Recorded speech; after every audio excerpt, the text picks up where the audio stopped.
And the question that I have to close with today is the one that everyone expects to be asked or is asked when they're considering this child-free path. And what if you regret it when you're old? And so I want to know, do you regret your child-free choice? If I can ask you to be so candid here at the age of 90. 1 minute.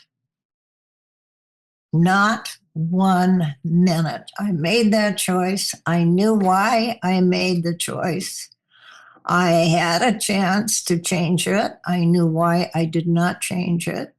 And I absolutely do not regret what I have done because I felt I had done it as honestly as I could at each time it might have come up. And I am very happy and comfortable with where I am at this point. I'm Keltie McGuire, and you're listening to the Kids Are Child-Free podcast.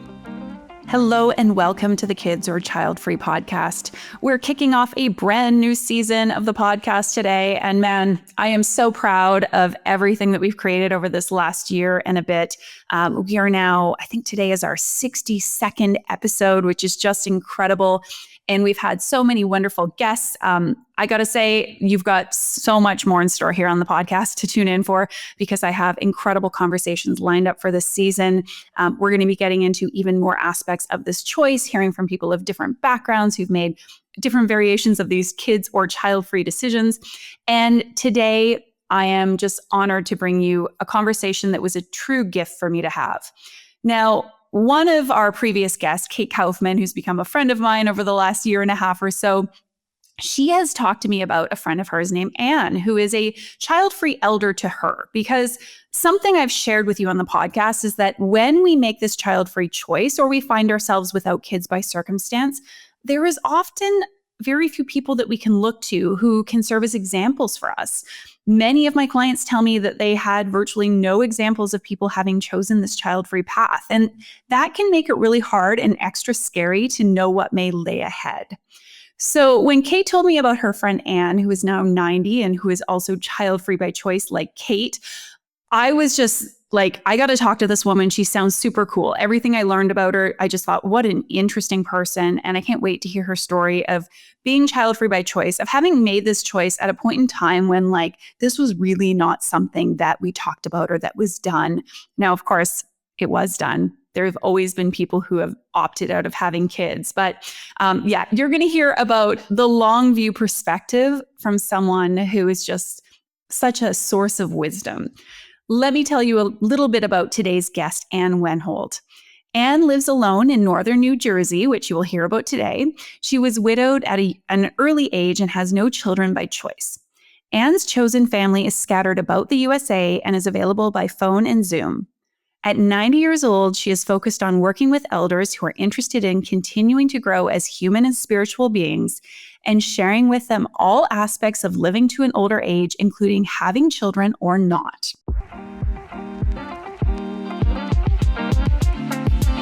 As you said to me after I sent questions for today, you could write a book based on the answers to everything I'm asking you. And I realize we don't have time to write a book today. Have you ever thought about writing a book about your life, Anne? Actually, no, I haven't. Okay.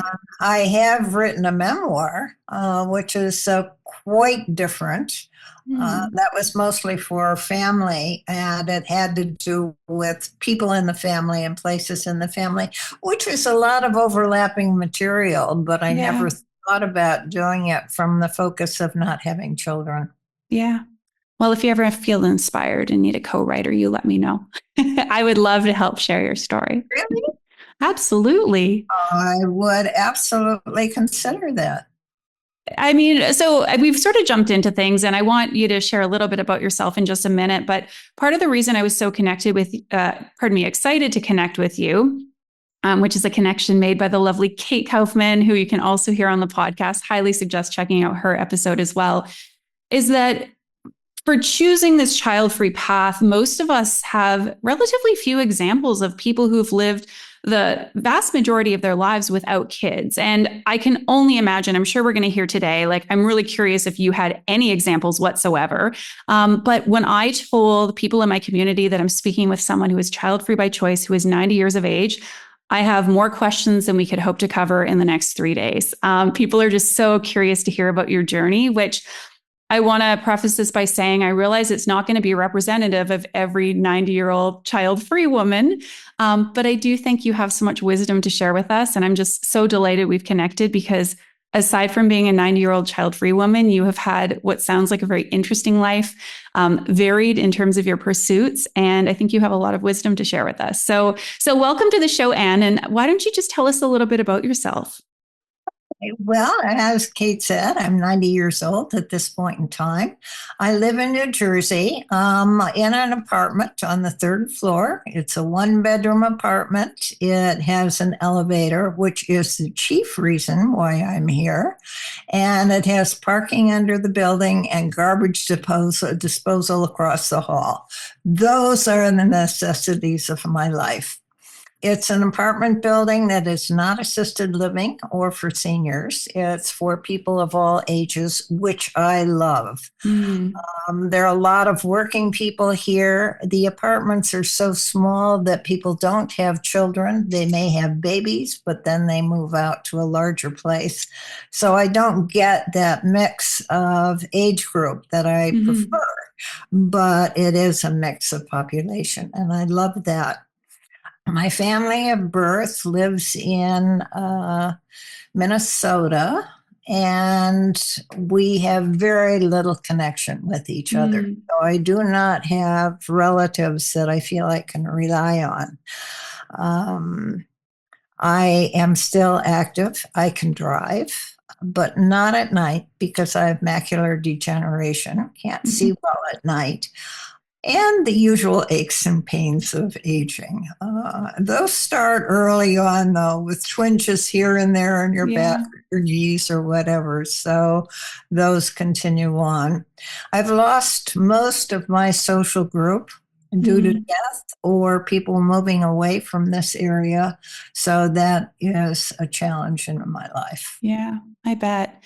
And you're still working. I mean, I don't know if you consider it work or more of a life calling or vocation, but can you tell us a little bit about that?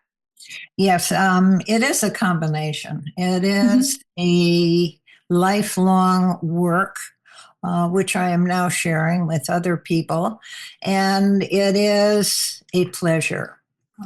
In a way, perhaps it is my family of choice at this point in time. I work with older people. For the last 20 years, I've worked with people from 70 on, basically people who are newly retired and want to know how to handle the retirement, or as they move through some of their retirement, how to handle older age. Yeah. So I have done a number of Zoom programs. First of all, during COVID, I did Zoom programs about writing your memoir. And mostly it was older retired people who came on board with that. And over the years, one of the groups has continued writing. They finished their memoirs. A couple people have published, and now they're going on to writing other aspects of their life or other aspects of writing. This group is a real treasure and support. I also work with people in the later years of aging. And that is from about mid-80s on in terms of managing the aging as you continue on into your elderhood. Yeah. And that's a program that is beautiful. Outgoing of the experience I have had in my own aging, but also input for me of other people in the same place I am. Yeah. Which is exactly why you're having this program. Sharing aspects of one's lifestyle with other like-minded people to help you figure out how to navigate that path. Yeah, absolutely. Well, I mean, from everything I've learned about you so far, you seem to be someone who's very creative, who has this thirst for learning and lifelong learning, for connection. These are just some of the things that I hope we'll talk about today. I want to go back to the beginning, though. I know, raises eyebrows for everyone listening to audio. We don't have to go back to the day you were born, but we can if you want to. But I'm curious how you arrived at this decision. And I want to clarify, your choice not to have children is by choice rather than circumstance. Is that correct? That's okay. Absolutely correct. And so how did you arrive at that decision? I'd love to hear a little bit about because let's just be honest, when you were born in the 30s? Yes. Okay. 1934. And was this like even an option to not have kids that people spoke about? I'd love to hear a bit about that. Absolutely not. It was a foregone conclusion that you would grow up, you would get married, and you would have children. That's it. And most of the aspects of your life from early on, you learned how food was made. I was an exception about that, but generally speaking, young girls would work in the kitchen with their mothers and so forth and learn about that, about housekeeping, playing with dolls, taking care of children, taking care of siblings, all that kind of thing.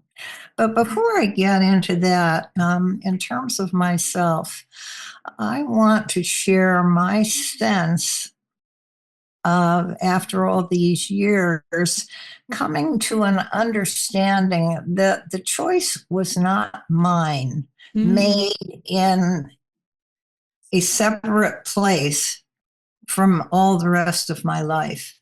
Because I'm very clear that the environment in which I was born, the situation I had growing up, the legacy from some of my relatives, both DNA inherited and learned, all have contributed in one way or another to that decision. And I didn't realize it at the time.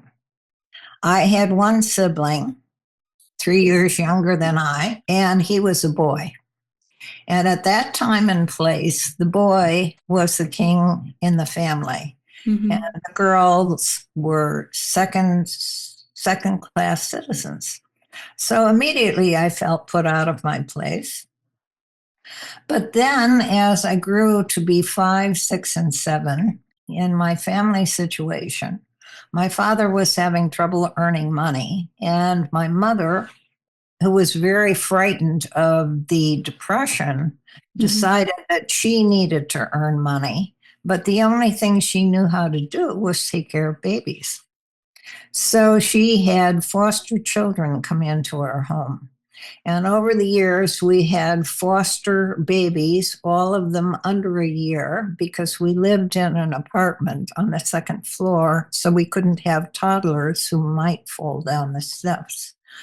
And we lived in a very, very crowded apartment. And I distinctly remember at one time we had 3 babies under 3 months of age. Wow. One was always crying, needing to be fed, needing to be diapered, needed to be taken care of. My grandmother was living with us and helped out, but I was very proud of my job, being able to diaper children. I could fix their milk. I could sprinkle it on my arm to make sure it was the right temperature. I could feed them. I could hold them and stop them crying. So that at 10 years of age, in the apartment building we lived in, I became the local go-to person for other mothers with young children who wanted an afternoon nap, or they wanted time to go to the grocery store very quickly, and they'd hire me for 10 cents an hour. And I was very proud of my expertise. But I was also very lonely for my mother's attention.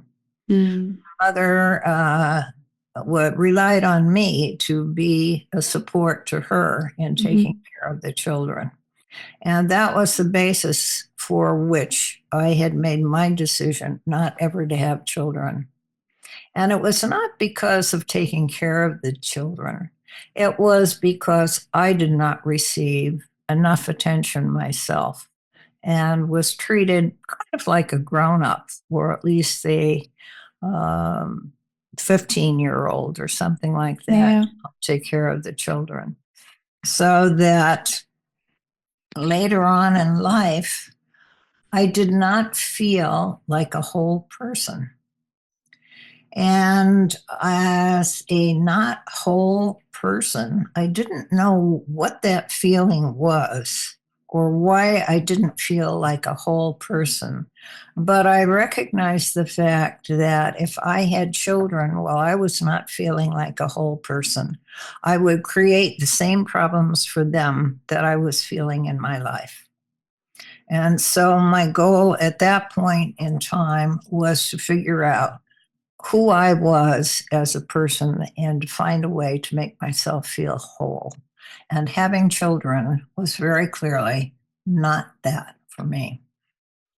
I find it incredible that you had this sort of insight at that stage in your life. I mean, it sounds like it's been a long journey to really understanding how these pieces have fit together, but I think a lot of people don't feel like whole people, and they have children to try and make themselves feel whole, or they don't connect those things. And so for you to have had that sort of insight, if you will, that this isn't going to be that right move for me, like, how do you think you were able to do that? Like, is that just part of your makeup or DNA to be able to have those kinds of, I don't know, early age wisdoms, if you will? It's a very good question. I think that would make a chapter in a book. Well, it's just, aren't we so unique? Yeah. Dig around a little bit more to figure out how did I come to that insight. Perhaps it really was because of taking care of those infants. I do recall the smell of dirty diapers. Of course, we had washing machines in the basement, but we did use cloth diapers. And because we were on the second floor, they had to be put into pails with lids during the day, so that no matter how they were secured, the smell leaked out. So I had an overpowering sense of dirty diapers, of hours of washing. When the day was done, my mother would go down to the basement at 10 o'clock at night, wash out all the diapers, hang them up to dry, and the work involved. And somehow physically, the smell and the sense, the embedded sense of the actual work involved made me think, no, this is not for me. Right. Yeah. Sounds like a very visceral response. That just seeing you describe it, like I can see that sense memory of what it was. And the description of the diaper pails for me, I don't mind poopy diapers. I know some people really find that squeamish, but at the same time, I can feel that for you. So interesting that stayed with you for so long. This feeling of what that involved and what that entailed and represented. Did you speak it out at a young age? I don't want to be a mom. I'm curious, or did you keep these thoughts to yourself? No, actually, for a while, I went around very proud of my capability and said, you know what? I'm going to have 12 children when I'm married.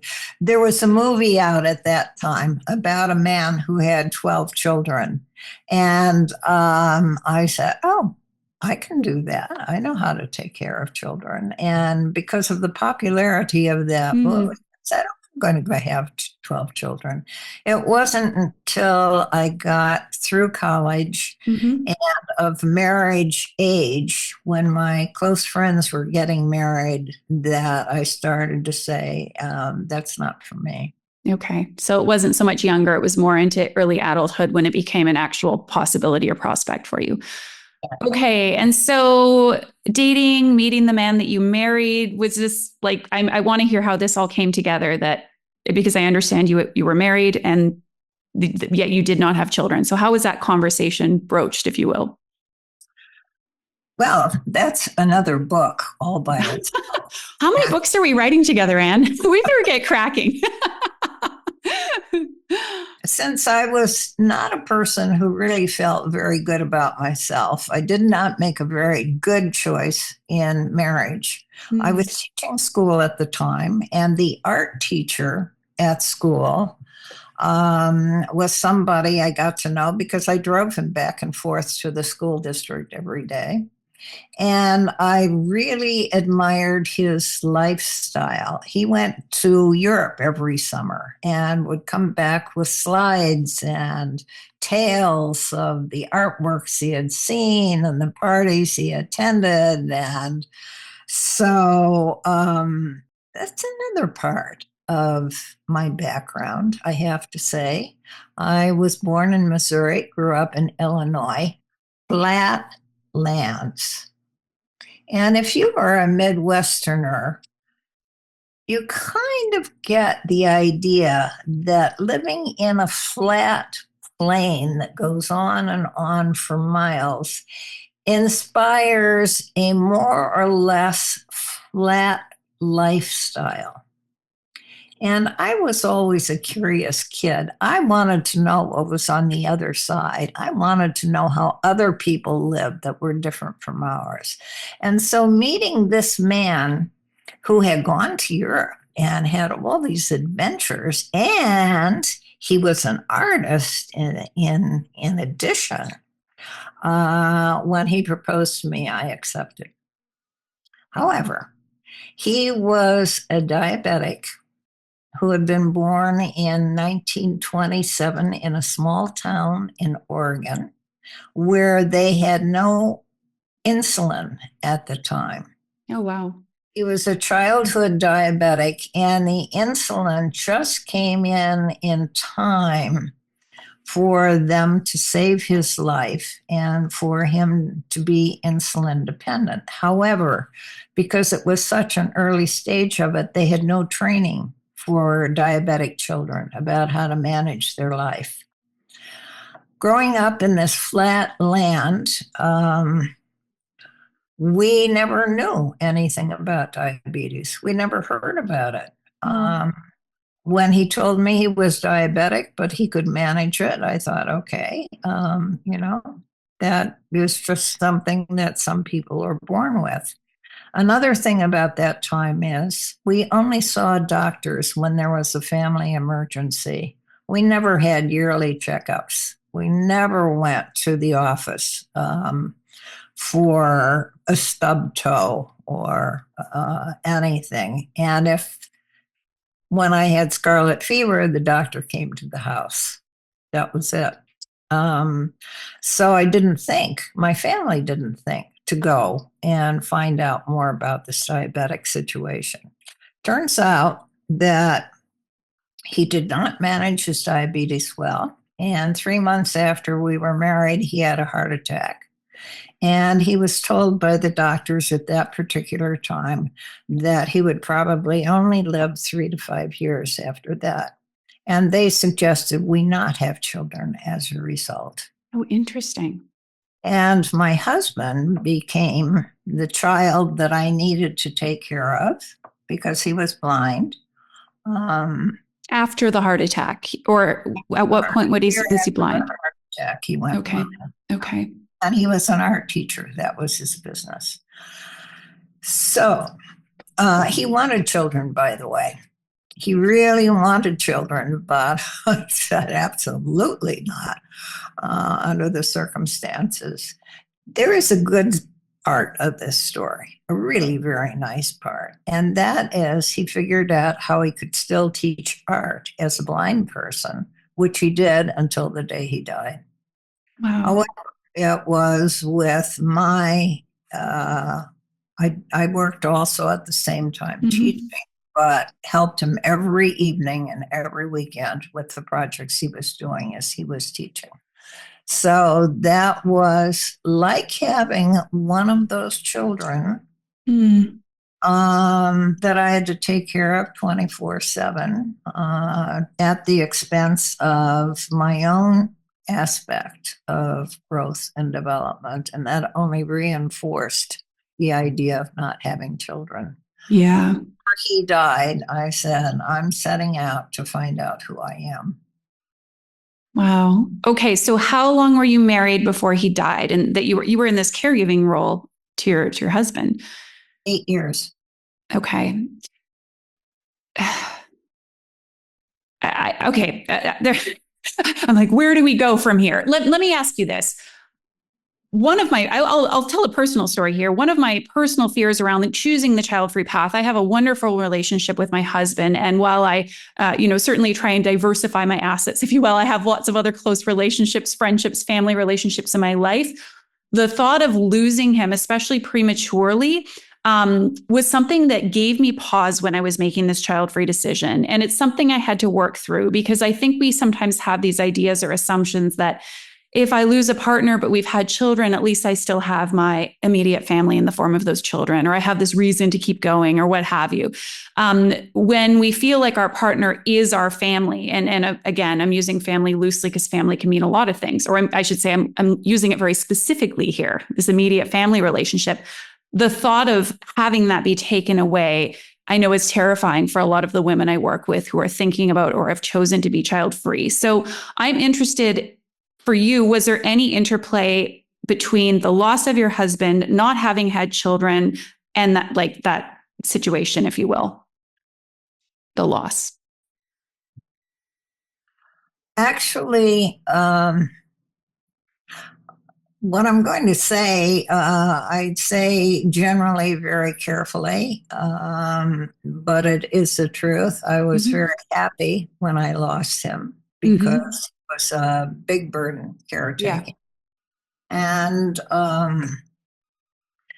I felt so free for the first time in my life. I said, now I can begin to take care of myself and to deal with all the things that I don't understand about myself. I was 34 years at the time, and I got myself a wonderful job that was just perfect after the situation, with a publishing company, traveling around the United States and Canada, giving workshops to teachers about materials. It was fabulous. Cool. And even Canada, that's my homeland, the best place. And it was during that time that I was about 34, a few years after that freedom, and I kind of settled down into a lifestyle after that. Then I started thinking, okay, this is how old you are, Anne. And if you want a child, you do not have a partner at this point in time, but if you want a child, you better do something about it now, because it's not going to, the window for child is not going to be open that long. So I did think about it seriously, and not having a partner at that time, or having one in sight, I said, I don't think this is something I can do and manage on my own. So the answer is no. And I did think, what about in the future? And oddly enough, a statement my mother had made to someone I can't remember after my husband died, expressing sadness that I hadn't had children to keep as a result of the marriage. She said something to the effect of, but you don't know how your children are going to turn out, which also came to mind at that point. And I started thinking, well, if I don't really have myself together and don't feel comfortable, and I don't have a partner to help me raise a child, I could contribute to the difficulty of that child's life at this point. So that makes the answer no again. It does lead to another question. Did I ever have a relationship after that? Yeah, and how that topic around kids was broached. But in general, of course, we want to hear about your love life. Is that another book, by the way? Actually, it could be. There's a series. Yeah, it's good. I think we've got some readers. Some readers signed up. They've already bought the whole series. We'll put it out for pre-sale. No, but it does relate to having children. Yeah. Because I hadn't had much in the way of interaction with men, and the little bit I had with my husband was not promising. I started going out with a number of people, and I met a man at the publishing house who was divorced and had 3 grown children. So we started an affair, and I got to know all 3 of his children. And they really liked me. We interacted well. I didn't see them a lot because they lived, far enough away that we would have dinners or luncheons with them. And they thought I was going to be their father's next wife. So in a way, I started seeing that there were relationships with younger people that worked well and, in a sense, stood in for what having my own children would be like. So that's why I mentioned that. Yeah. Did you like what you saw? Did it make you want that experience or to have more of it when you say it showed you what it could be like? Or was it further confirmation? I don't know if this is for me. Well, I didn't know whether it was for me because I wasn't ready to marry him. So yeah. Okay. So you did not become his next wife. How many were there, by the way? You saying the next wife makes it sound like there's a long line of them. Number 5. Well, I would have only been the second. He didn't. Okay. And I did have another affair later on. That also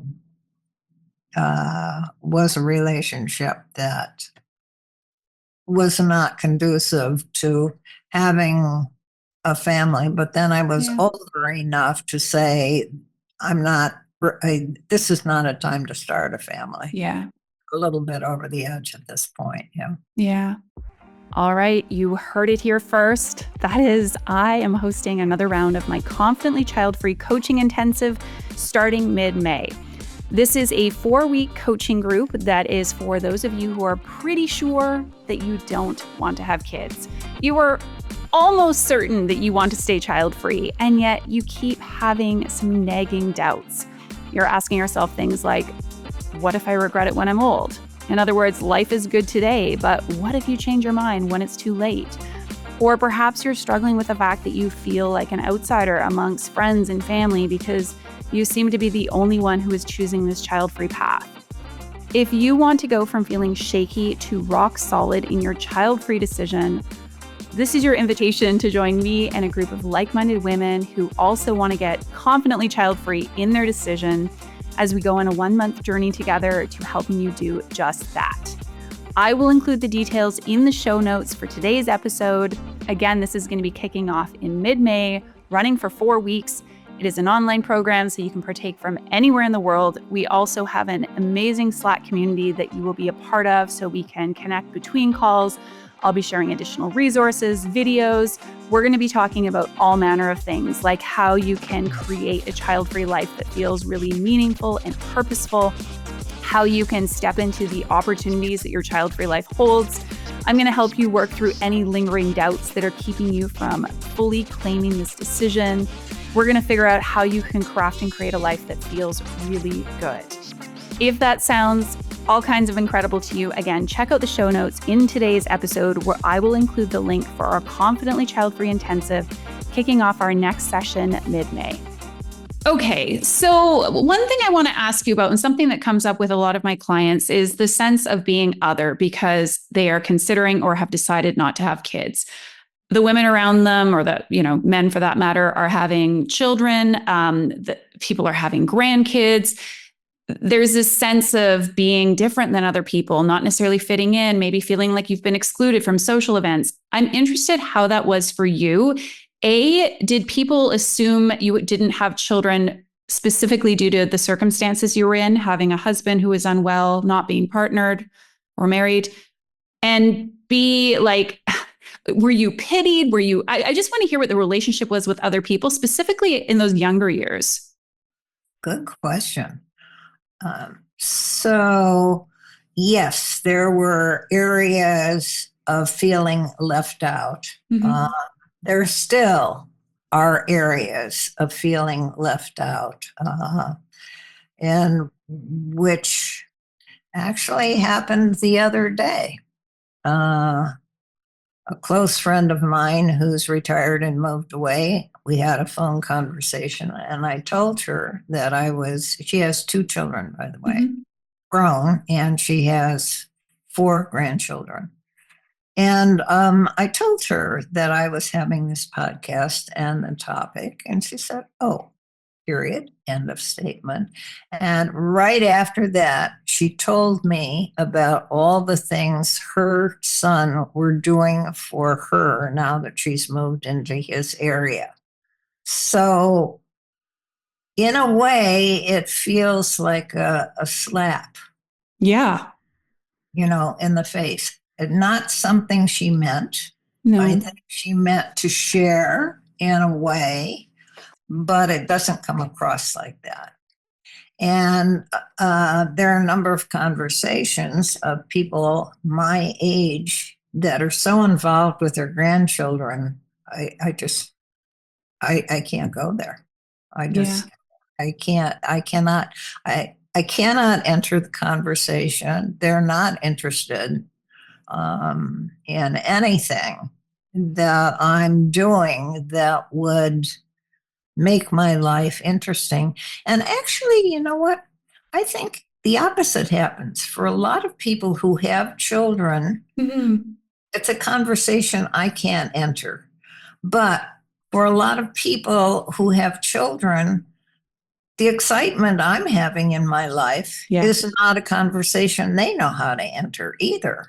I think it works both ways. It's just that it feels a little overloaded in terms of the people that have kids. Absolutely. And you strike me as someone with a natural curiosity. And for me, no matter what someone's life decision or path has been, I'm always interested to hear more. And I agree you say it felt like a slap, but this feels like a slap, because it's like, is there no curiosity in terms of, well, how are you feeling about that? And isn't that interesting and neat that women today are being conscious about this decision? And it's similar. My husband and I have had specifically experiences with parents where I've said something to the extent of, we were hiking in the Dolomites this summer, or I've started this business. No real question, no curiosity. And it does lead to this sense of confusion. Do they just not care? Is it because it's so far removed from their daily life that they can't capture it? It's something to contend with. And that happened in my family. My brother married a woman for whom having a family was the only way to live. Yeah. And so when I visited them, I was a non-person. I just had there was nothing that I did or said that really fit her lifestyle. Yeah. So I really felt quite left out of their lives.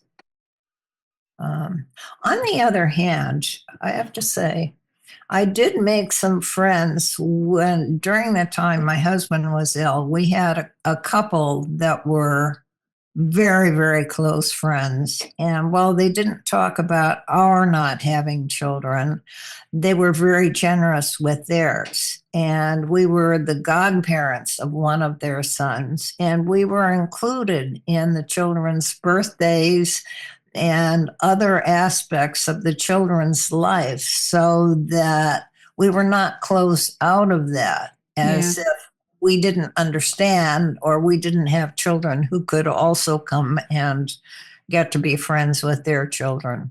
Yeah. One of my close oldest girlfriends, when she got married, she named me the godmother of her child. So I was brought in as part of that child's life. That's wonderful. So I wasn't totally left out in terms of people who were really super close, but for the general public, absolutely. Yeah. Yeah. How did you, and do you contend with those sorts of waves of emotions that must come up? I mean, first of all, is it and has it been painful for you to feel like you're on the outside or not included? And how have you navigated that? Maybe even what advice you might give to someone going through that right now? Good question. I'm full of them. So I'm told. One of the practices I have learned, I think it's a Buddhist practice, but also I've had years of therapy, I have to tell you. I had 10 years of therapy, and I also became a therapist myself. So I did a lot of work on myself. One of the things I have learned is when that wave of feeling left out, feeling alone, overtakes me, to sit and let it overtake me, because feelings will go through you if you allow them to go through you and you come out the other side. Now, that may take 10 minutes of sitting, such as the conversation on the phone that my friend and I had. I said, oh, here she goes again, telling me about all the stuff her kids are doing for her. And then I have to review why that's important to her, that I've learned it, and say, okay, this is her style and it has nothing to do with you. Now, let's think of what you've been doing that's really kind of good for you. It doesn't always work. It doesn't always work in 10 minutes. It can take a day. It can take a day and a half or 2 days. And it doesn't always interfere with what I'm doing. It's just this cloud like hovers over Snoopy. Mm-hmm.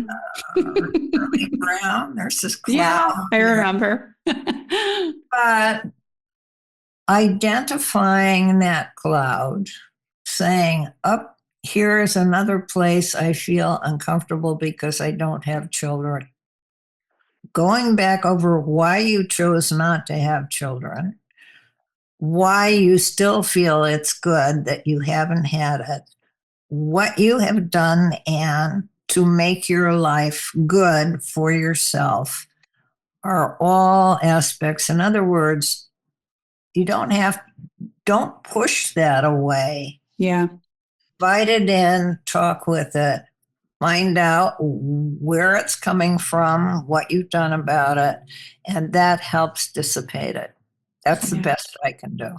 Absolutely. I mean, I agree. And while I don't have the breadth and depth of experience that you do in your life, for myself, I would add, I don't necessarily always have to make meaning out of those feelings. I think it's good to question them. What's this about? Why is this bothering me? But it doesn't have to mean I've made the wrong decision or that there's something wrong with me. All it is, yeah, a feeling, emotion that we need to be present with and feel. And it sucks. It's uncomfortable, but I would totally agree with you. Like it does pass.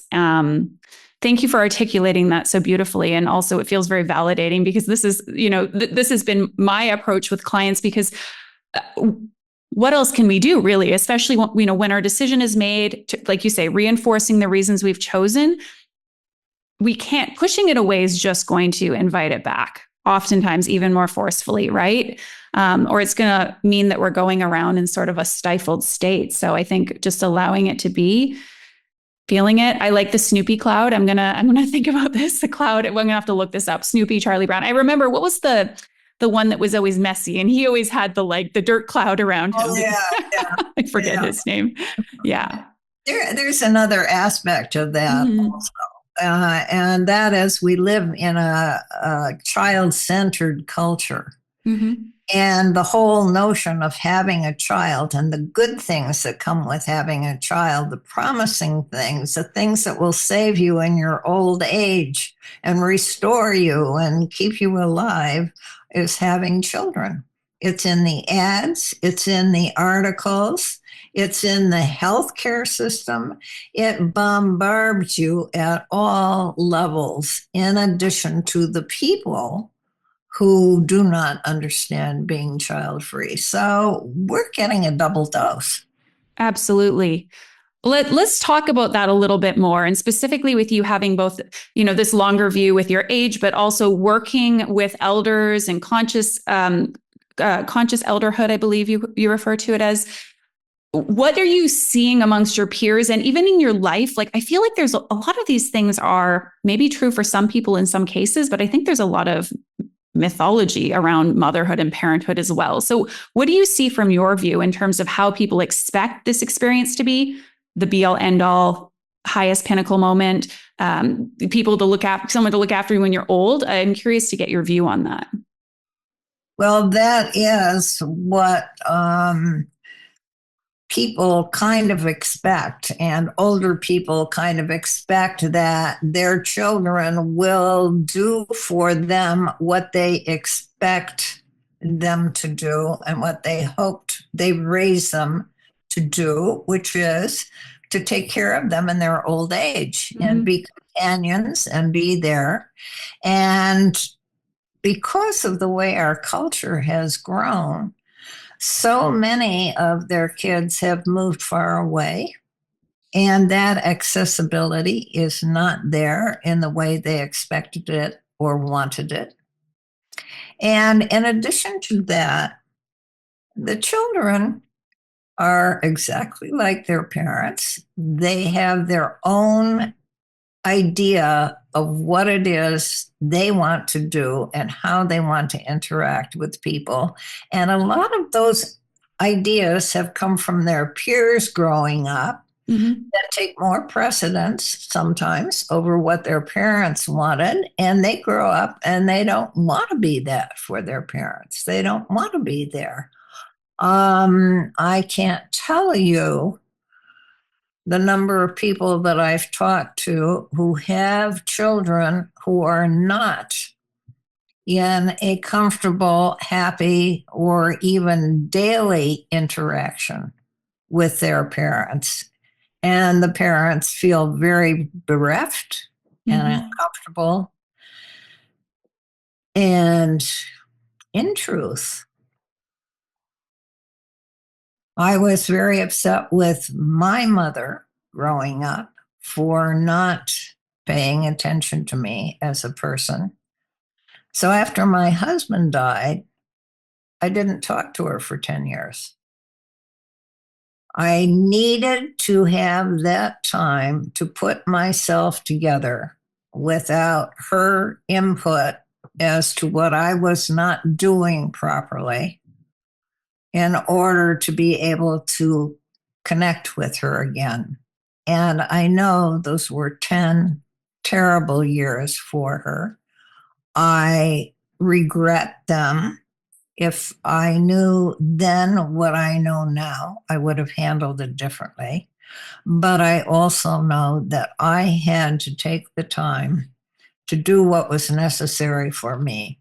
And I see that happening with people around me and people I have worked with who have grown children that have issues like that are nothing like they expected.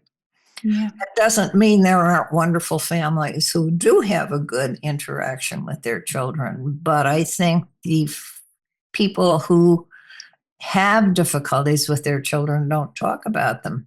Yeah, absolutely.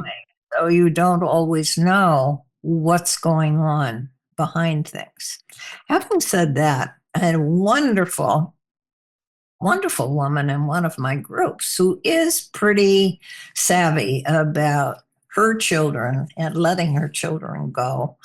And she was visiting her daughter and son-in-law over Christmas, fully expecting the Christmas experience, which she was looking forward to, and her children provided for her as best they could.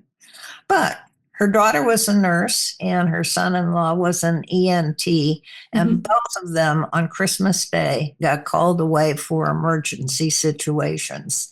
And she was left sitting in a chair feeling totally abandoned because her vision and her expectation of Christmas Day, of all days, it would be family. You'd be together all day with the presents and so on. And as mother, you would be pampered and petted until she realized that that was her expectation and that it wasn't a realistic one in terms of what's happening.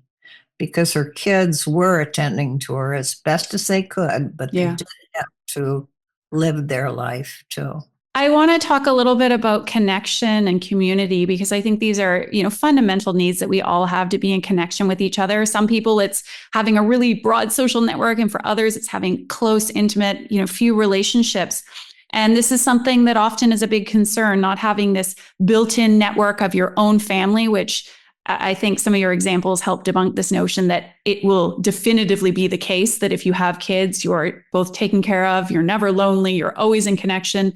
I'm wondering for you how you've built and sustained connection and community. And I'd love if you could speak to this notion of loneliness, and specifically loneliness as it plagues specifically older child-free people, because that's the message we hear, right? You're going to be old, alone, with no one to look after or care for you. So tell us about that. Well, I think the older alone and no one to care for you encompasses a broader sense of what one to take care of you means. When we express no one to take care of you, I think we're saying no one who really cares what's going on with you. More than expressing somebody who will make your dinner or, help you take a bath or whatever. Yeah. And that loneliness can come whether there are children or not children. I think it comes more if there are no children, for this reason.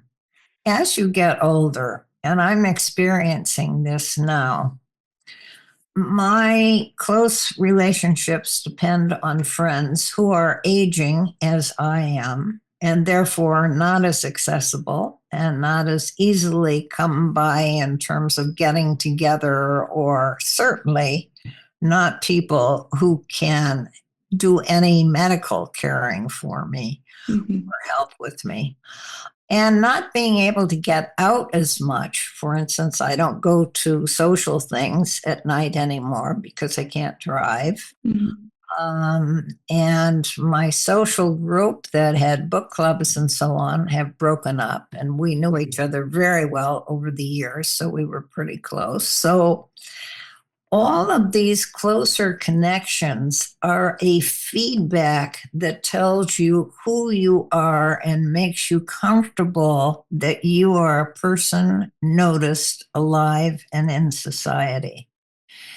When these drop away and you have more time for yourself, that's when the loneliness comes in, because you are not getting the feedback that you are an important person in somebody's life.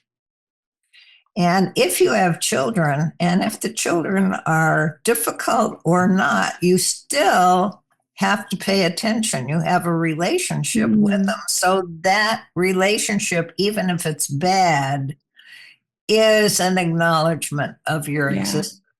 If you're childless, you don't have that. Yeah. So you need, or at least I don't know what other people need, but I need built in. We won't guess. Some surrogate children that I know care about me, but not enough that they're going to move into me or ask me to move in with them, but will still be interested in talking with me and acknowledging that I'm a human being that they find interesting and care about. However, that still leaves you with a great deal more time alone with yourself. And this is one of the aspects of moving into the later years that you can use, if you choose to do that, to support your older years. And this is a good time to make a friend of yourself. When you're growing up and you're busy with careers, marriage, and having kids, you're so busy giving out, paying attention to all these things, you don't have a chance to befriend yourself in the same way. And if you're not used to doing that, it's a hard thing to learn at this point in time. But it is something that can be learned, and it can be learned in a way that you can continue to grow even as you get older. And actually, that's the work that I do with the people in their later elderhood, finding ways to help themselves continue to grow by finding ways to befriend themselves. And that is a lot of inner work. And it is painful, but it's also freeing. That inner work applies to whether you're childless or have a lot of children. And it depends on whether or not you choose to follow and do that kind of a thing with your life as you get older to help yourself with the loneliness. Yeah.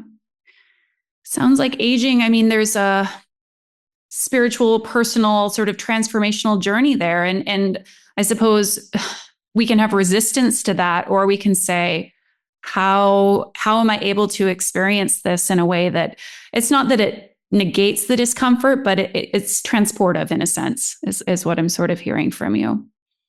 It gives you a perspective that allows you to see where you fit into the picture.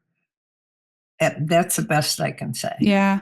Yeah. And I want to say you frame that so well when you talk about, the relationships that we have with other people as we age, whether they're children or not. It's basically a signal that, like, hey, I am here, I am seen, I am a person in this world. And that if we don't have that kind of feedback system in the form of other people, that it can be quite a sense of alienation, of loneliness, of sort of estrangement from the world, if you will. I have so many more questions for you, Anne, but I'm going to keep it to a couple. I would like to preemptively ask you on again in a few months' time if you're open, because I know there's more questions to follow up. Would you say yes to joining us again? Absolutely, I'd be delighted. This is quite an honor because, as you say, whoever asks you about your life, it's really very nice to have. Yeah. You. Oh gosh, we have many questions. Maybe we can have an Ask Anne episode where we share a few questions with Anne. What I'm curious to know, I'd love for you to speak to what have been some of the greatest challenges of this child-free path, and what have been some of the greatest joys or beauties of this path? Such a good question. Difficulties in the journey. I guess the biggest difficulty is the challenge of not feeling that I fit into the median of society. I'm on the outside to very much of society. I don't like that feeling of my life not being considered or feeling as full as those people who claim the fullness. You just need to pretend, Anne. I know your life is full, but yeah. Claim in air quotes, everyone. That word, yeah. So I think that is the most difficult. I'm not very good at chit-chatting. I really like a good conversation, I suppose, but I decided at one point that I needed to learn to chit-chat so I would fit in better. So I joined a summer swimming group for a few years, and a friend of mine belonged to it, so I joined with her. But I found out that they were all composed of mothers of her son's friends that she had known ever since the kids were in kindergarten. So the chit chat among these women was so much about the children, about the restaurants that were good to eat in, about the husbands, about this, that, about recipes, some of which was very nice, but I could not join that. I could not join that. And I looked around and said, oh, these women are, they're just relaxed, happy, enjoying this. And I'm saying, this doesn't work for me. Fair. So I stopped going. And it's that kind of, quote, normal behavior that I don't feel a part of. Yeah.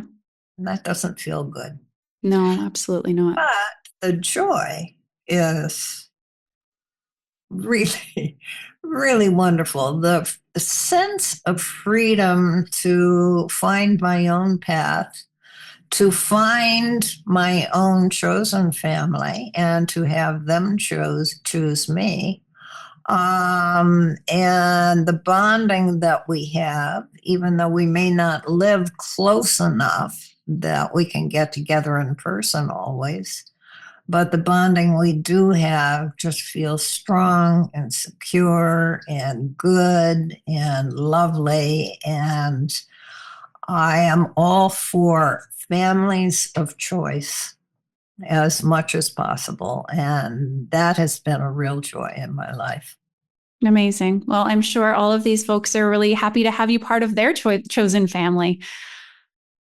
And the question that I have to close with today is the one that everyone expects to be asked or is asked when they're considering this child-free path. And what if you regret it when you're old? And so I want to know, do you regret your child-free choice? If I can ask you to be so candid here at the age of 90. 1 minute.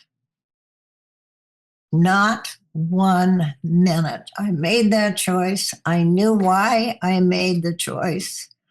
I had a chance to change it. I knew why I did not change it. And I absolutely do not regret what I have done, because I felt I had done it as honestly as I could at each time it might have come up. And I am very happy and comfortable with where I am at this point. Well, an exception. Okay, what is it? Which I already told you. If I had my druthers and my expectation could come true, I would have a young man or a young woman who was approximately 35 years of age, who lived in the apartment building I lived in, was accessible to me, and was a tech junkie. And they could come and fix all of my online problems whenever I needed help. That is my one exception. I think I told you the last time we spoke, but let's manifest that for Anne. Right now, we're all going to send some collective energy to send this incredible 35 or 30-something tech junkie who's going to be a gift to have as a neighbor, who's going to help her with all her tech stuff. Yeah. All right. What you watch? You have no idea, Anne, what is coming and what we're going to make happen for you. All your tech dreams will be fulfilled. Thank you so much. This conversation has been a true gift for me, and certainly for all of the people listening. I know that people are going to be loving this conversation. I'm going to share some feedback with you, because I know you're not on social media, are you? We can't find you anywhere? No. Where can people find you if they really want to talk to you? Do you have a website? My email address or my phone number is perfectly fine. My goodness. Oh, I'm not going to put your phone number on the internet, because I don't want you to get spammed or scammed or anything like that. But we can perhaps, you know what? DM me. I'll give you Anne's email address. I want to keep you safe. I don't want you to get on any spam lists or somebody try and steal your credit card details.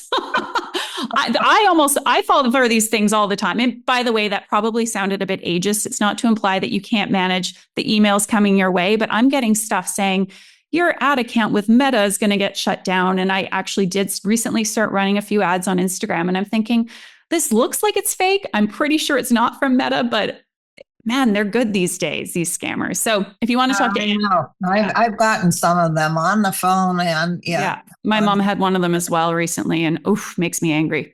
Okay, well, that's not a really positive note to end on. How about we ask you this? If you could give one piece of advice to someone who's on the fence about whether or not to have kids, what would that be? Go with your gut feeling. I would live with that gut feeling before I made the decision, and let it sit with me and examine it from a number of angles, and decide whether the gut feeling was my true gut feeling, and then I would go for it. Thank you so much for coming on today. And thank you, everyone, for listening. Yeah, such an honor. Thank you. If you have found this conversation or any of the other episodes of the Kids or Childfree podcast helpful, insightful, if this podcast has created some small or large shift for you that has helped you with your kids or child-free decision, I want to ask you to please leave a rating or a review in either Spotify on the Spotify app or Apple Podcast app. This is such a small, simple, quick thing for you to do that can create really big impact in terms of helping this podcast to get discovered by more listeners and help more people who are on the fence with this decision.